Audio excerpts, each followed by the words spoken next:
Hi there YTPC, this is Izzy, Happy Go Lucky Piper. I'm doing a VR for Smoking Fireman. I had a little break from gardening, went outside, lit up my senility pipe with some Peter Stockery Navy Flake Dulags. Turned on my phone, I saw some beautiful VRs, I think by Simon, by Stephen, and I felt compelled to jump in and do a quick VR.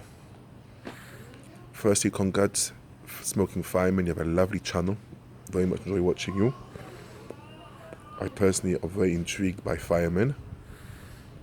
In my community, I have a few friends that are firemen, and I'm always touched by their courage and commitment. So congratulations to you, sir. You asked us two questions. First question, childhood memory. Well, we have a lot of childhood memories, but I wanted to think of something really, a deeper memory, which I can't really give an age. I'd imagine I was a little kid, probably about 3 or 4, really a toddler. At that stage in our life, my parents would we lived in the West End of London, in the city. My father very, very much loved the city. And we would go on trips and walk around the city. My father knew it like the back of his hand, like the cabbies, those taxi drivers that know every single street. I remember we would walk around a lot.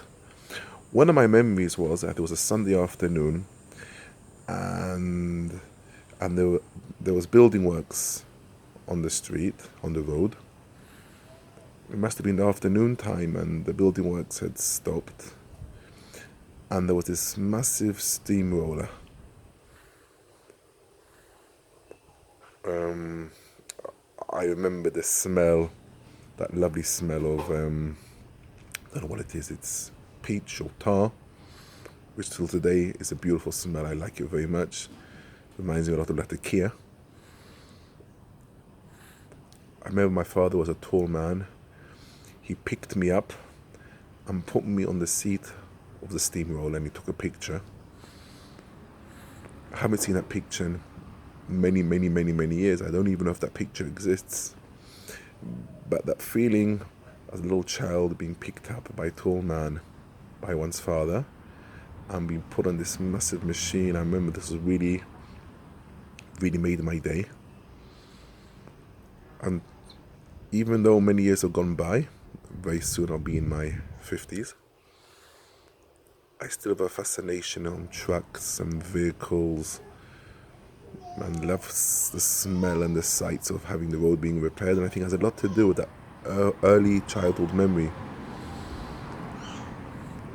One moment being so low down and being picked up and being so high. I remember the big steering wheel. Probably today it wouldn't be allowed, but over 40 years ago things were very, very different. I'm going to ask my mum when I speak on the phone if she has that picture handy. But it's one of my beautiful childhood memories. You also asked us about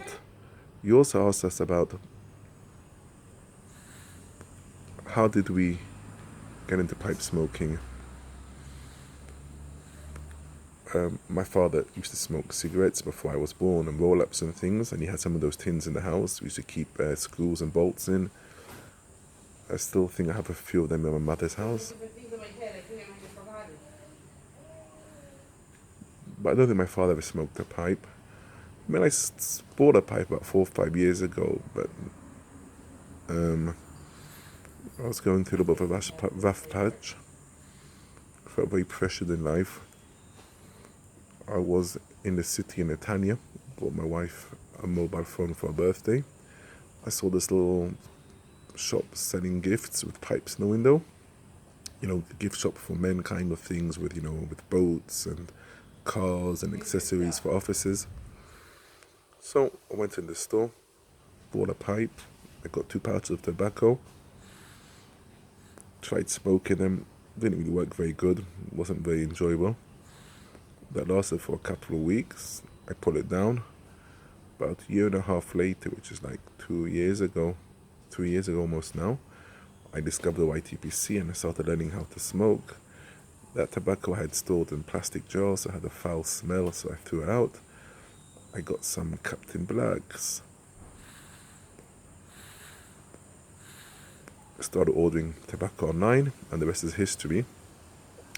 I have a memory in school of this old caretaker. I don't remember if his name was Mr. Jenkins or Mr. Humphreys. This old gentleman had amazing, amazing hands, knew how to repair everything. A very, very friendly guy. He always would be walking around with an overall, a pencil behind his ear. Whenever something broke in class, we'd have to look for the caretaker. It was a massive, massive school, 4 floors. There must have been over 500-600 kids studying there. And the only way to find him was by the smell of his tobacco. We would sniff around and finally get to him. I always remember him working. Very kind gentleman, a very warm person, always a lot of patience for the kids. And he really was, in my eyes, the model pipe smoker. Someone very, very wise, somebody very, very calm, somebody full of thought, great with his hands, a kind of grandfather figure. So that really was for me my model pipe smoker. My wife wasn't too happy when I started smoking the pipe, as most women folk aren't too happy. We have a compromise. I smoke outside. I don't smoke too often, a couple of times a week. As time goes on, as you know, guys, this gets more and more often as we have more and more tobaccos and we enjoy it more and more and we know what we're doing. I find it a very relaxing hobby. There's no doubt there's one of the best enjoyments in the hobby is smoking pipes with people. If I can go to a meetup, that's great. Smoke with friends, that doesn't happen often, but it's very, very beautiful and very, very precious. And it's always very nice also to enjoy a pipe with you guys watching videos on the YTPC. So that's basically how I got into the hobby. So Smoking Fireman, well done. You have a great, great channel. I hope I haven't rambled too long. I look forward to see you guys in my next video very soon. God bless you. Take it easy. Shalom from Izzy, the happy-go-lucky piper.